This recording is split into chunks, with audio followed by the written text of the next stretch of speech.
En Côte d'Ivoire, 2 quotidiens pro-Gbagbo ont été suspendus ce vendredi pour 15 parutions par le Conseil national de la presse. Une sanction qui survient juste avant l'ouverture de la campagne pour le référendum sur la nouvelle constitution. Au Venezuela, des étudiants ont manifesté ce vendredi à Caracas contre la décision des autorités électorales de reporter sine die la collecte de signatures pour le référendum révocatoire contre le président Nicolás Maduro.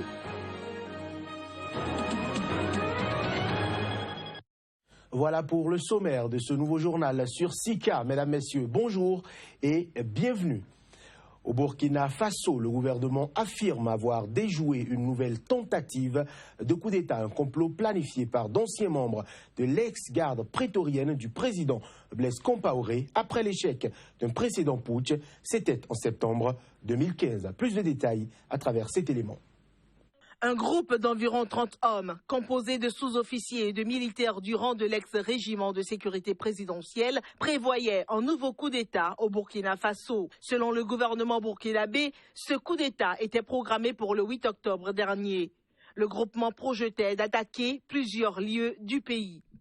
À la suite des investigations menées, les enquêteurs de la police judiciaire ont découvert la préparation en cours d'un vaste complot qui visait la déstabilisation des institutions de la République et la prise du pouvoir par la force des armes.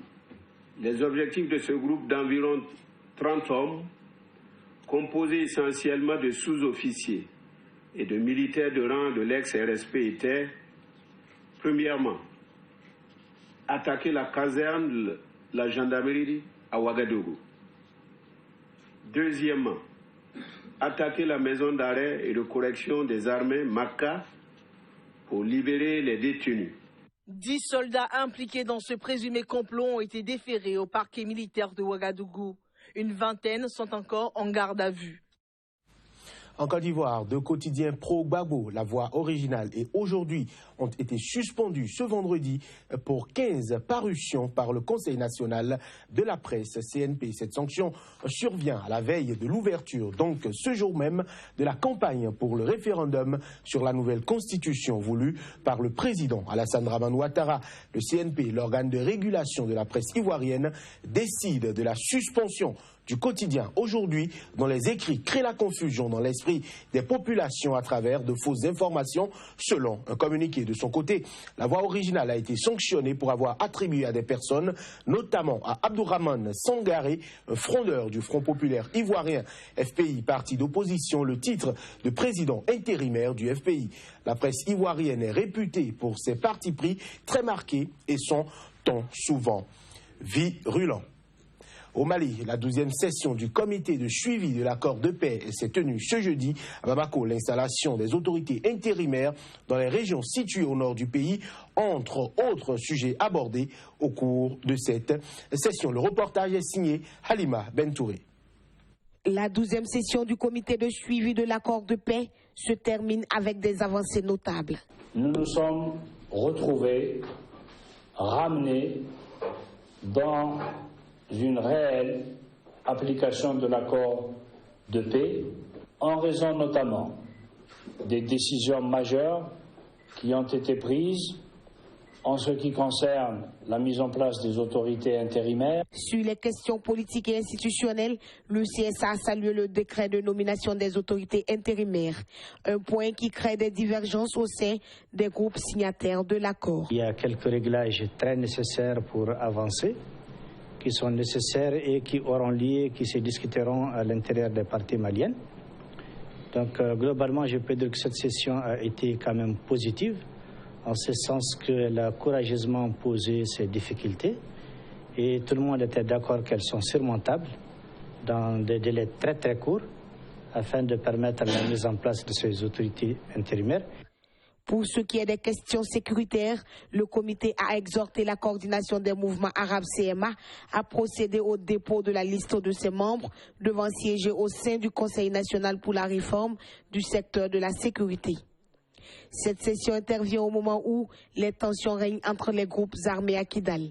Le comité se dit préoccupé de la situation sécuritaire et alimentaire qui prévaut dans le nord, particulièrement dans la région de Kidal. Drame au Cameroun. 53 personnes ont péri ce vendredi dans le déraillement d'un train de voyageurs reliant Yaoundé à la ville portuaire de Douala. C'est ce qu'a annoncé ce vendredi soir la radio-télévision d'État. On dénombre également plus de 300 blessés. A ajouté la radio d'État, le pronostic vital de certains blessés est très engagé.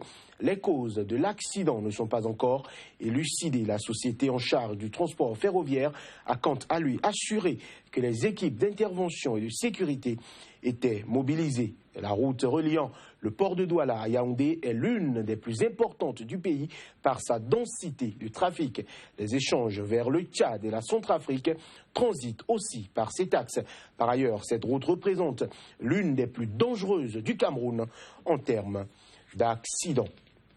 Le chef de l'État mauritanien Mohamed Ould Abdelaziz a annoncé que la limitation des mandats présidentiels à 2 resterait inchangée dans la future révision constitutionnelle. Des propos tenus au terme du dialogue national qui s'est achevé tard la nuit de jeudi à vendredi. Les images. Une controverse avait éclaté entre l'opposition et le pouvoir, soupçonné de vouloir supprimer la limite de 2 mandats présidentiels, ce qui ouvrirait la voie à un 3e mandat au président Ould Abdelaziz. Il a promis de soumettre à référendum tous les amendements constitutionnels retenus lors de ces discussions.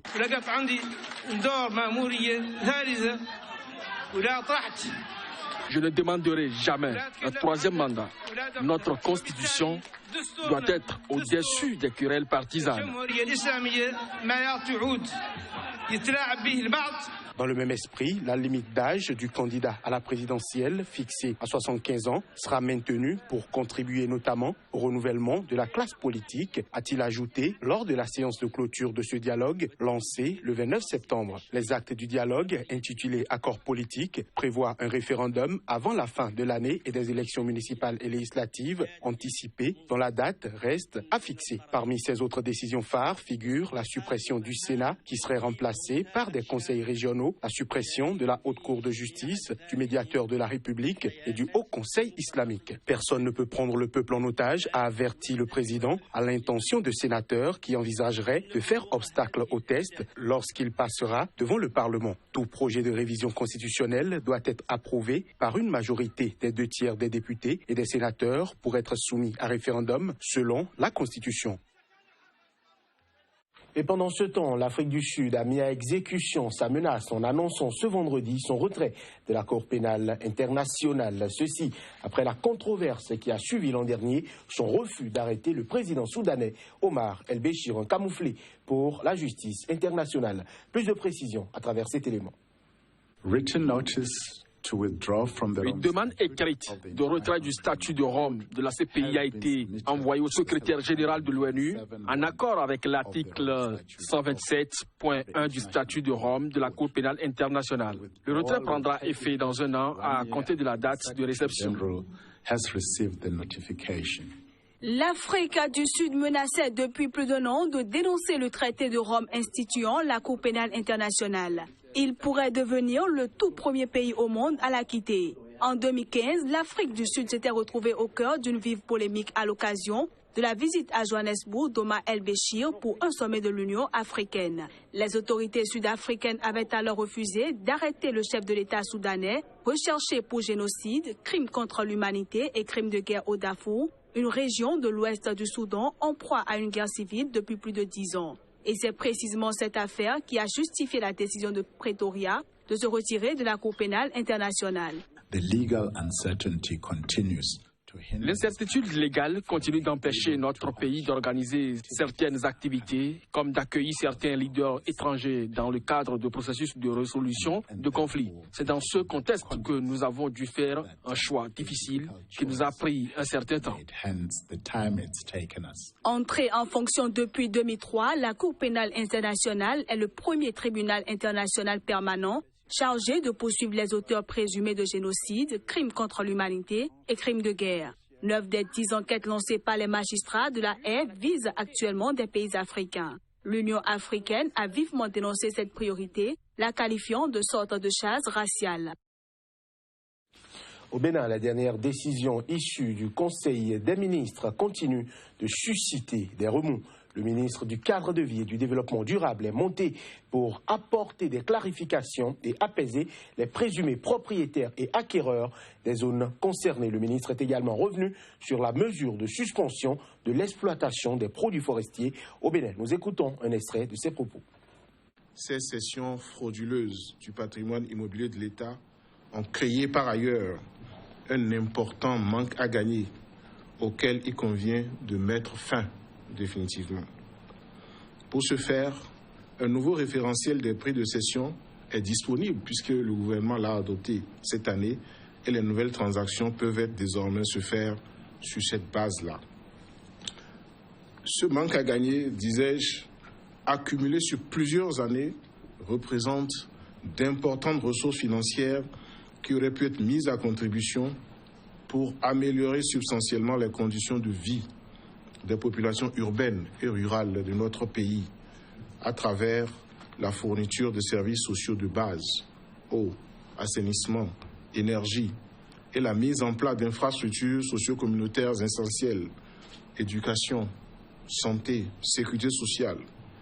Ces ressources auraient également pu contribuer à la réalisation d'investissements structurants pouvant servir de levier à notre économie et garantir les emplois massifs et durables au profit de notre jeunesse.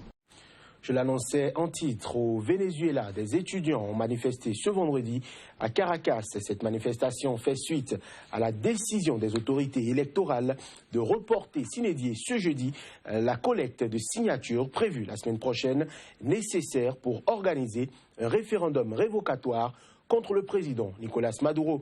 Il s'agissait de la dernière étape pour l'opposition de centre-droit regroupée autour de la table pour l'unité démocratique et majoritaire au Parlement avant de pouvoir organiser un référendum révocatoire contre le chef de l'État socialiste. L'opposition vénézuélienne a mis en garde ce vendredi contre le scénario très dangereux vers lequel se dirigeait le pays au lendemain de cette suspension. Mesdames, Messieurs, ce sera tout pour ce journal. Merci de l'avoir suivi. Merci de rester fidèle à Sika. Agréable journée à chaque